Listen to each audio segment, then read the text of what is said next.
महाभारत का एक प्रसंग है। उस समय यज्ञ चल रहा था। बड़े बड़े ऋषियों और ब्राह्मणों को दान दक्षिणा दी जा रही थी। कहते हैं कि उस यज्ञ में बड़े बड़े देवता आए, यहाँ तक कि देवराज इंद्र तक भी उपस्थित हुए। स्वयं भगवान श्री कृष्ण तक वहाँ साक्षात उपस्थित थे। दान देने का उपक्रम चल रहा था। अश्वमेध यज्ञ की पूर्णाहुति की पावन बेला थी। इतने में ही सबने देखा कि एक गिलहरी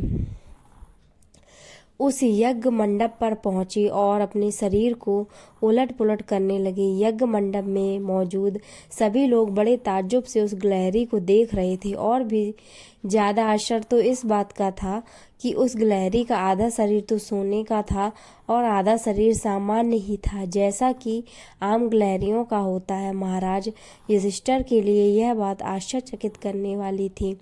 ऐसी गिलहरी पहले कभी नहीं देखी गई। एक बार तो दान दक्षिणा मंत्रोच्चार और देवों के आवाहन का उपक्रम तक ठहर गया। महाराज युधिष्ठिर ने यज्ञ को बीच में ही रोक कर गिलहरी को संबोधित करते हुए पूछा, ओ गिलहरी, मेरे मन में दो शंकाएं हैं। पहली शंका तो यह है कि तुम्हारा आधा शरीर सोने का कैसे है, और दूसरी शंका यह है कि तुम यहाँ यज्ञ मंडप में आकर अपने शरीर को लोटपोट क्यों कर रही हो। गिलहरी ने युधिष्ठिर की तरफ मधुर मुस्कान के साथ कहा, महाराज युधिष्ठिर जी, आपका प्रश्न बहुत सार्थक है।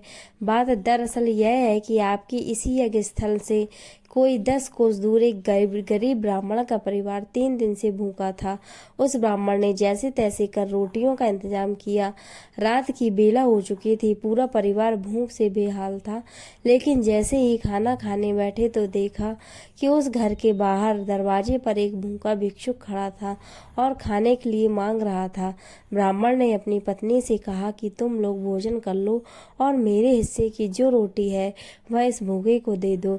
वह भूखा भिक्षुक रोटी खाने लगा और रोटी खाते खाते उसने कहा कि मैं अभी भी भूखा हूँ, मेरा पेट नहीं भरा है। तब ब्राह्मण की पत्नी ने कहा कि इससे मेरे हिस्से की भी रोटी इन्हें दे दो।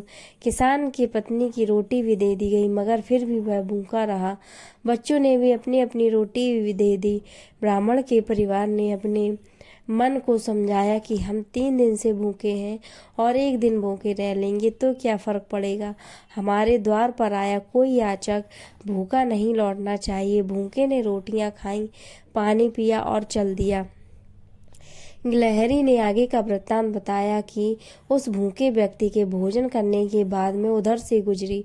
जिस स्थान पर उस भिक्षुक ने भोजन किया था वहां रोटी के कुछ कण बिखर गए थे। मैं उन कणों के ऊपर से गुजरी तो मुझे यह देखकर आश्चर्य हुआ कि जहां तहां मेरे शरीर पर कण लगे थे वह हिस्सा सोने का हो गया और मैं चौंक पड़ी। उस छोटे से ब्राह्मण के अंश भर दान से, एक छोटे से शुभ कर्म से मेरे शरीर का आधा हिस्सा सोने का हो गया। मैंने यहाँ के अश्वमेध यज्ञ के बारे में सुना तो सोचा कि वहाँ महान यज्ञ का आयोजन हो रहा है, महादान दिया जा रहा है, तप तपा जा रहा है, शुभ से शुभ कर्म समायोजित हो रहे हैं। यदि मैं इस यज्ञ में शामिल हूँ तो मेरा शेष शरीर भी सोने का हो जाएगा। लेकिन अफसोस है महाराज युधिष्ठिर जी, मैं एक बार नहीं 100 बार आपके इन दान से गिरे इन कणों पर लोटपोट हो गई हूँ, लेकिन मेरा बाकी का शरीर सोने का न बन पाया। मैं यह सोच रही हूँ कि असली यज्ञ कौन सा है, आपका यह अश्वमेध यज्ञ या उस ब्राह्मण की आंशिक आहुति वाला वह यज्ञ। महाराज युधिष्ठिर जी ने आपका यह यज्ञ केवल एक धम्माचार भर है। गिलहरी के ऐसे तर्कपूर्ण वृत्तांत को सुनकर भगवान श्री कृष्ण ने वरद हस्त मुद्रा में गिलहरी को बिना मांगे मनोवांछित वरदान सहित मधुर मुस्कान से उसे मुक्ति का वरदान दिया। इस कथा की सीख यही है कि जीवन में किसान का सा यज्ञ समायोजित हो सके तो जीवन का पुण्य समझो। ऐसा कोई यज्ञ ना लाखों खर्च करने से होगा और ना ही घी की आहुतियों से होगा।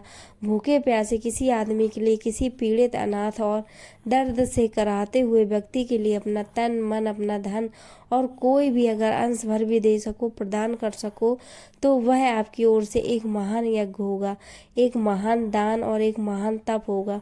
ईश्वर आप सबके जीवन में ऐसे पुण्य पल, ऐसी पावन बेला सृजित हो, उपलब्ध हो, नित्य याद याद करें शिव परमात्मा को, सदैव प्रसन्न रहिए, जो प्राप्त है वही पर्याप्त है। दोस्तों कैसी लगी स्टोरी हमें कमेंट सेक्शन में बताएं और ऐसी स्टोरियों के लिए इस चैनल को सब्सक्राइब करें। धन्यवाद।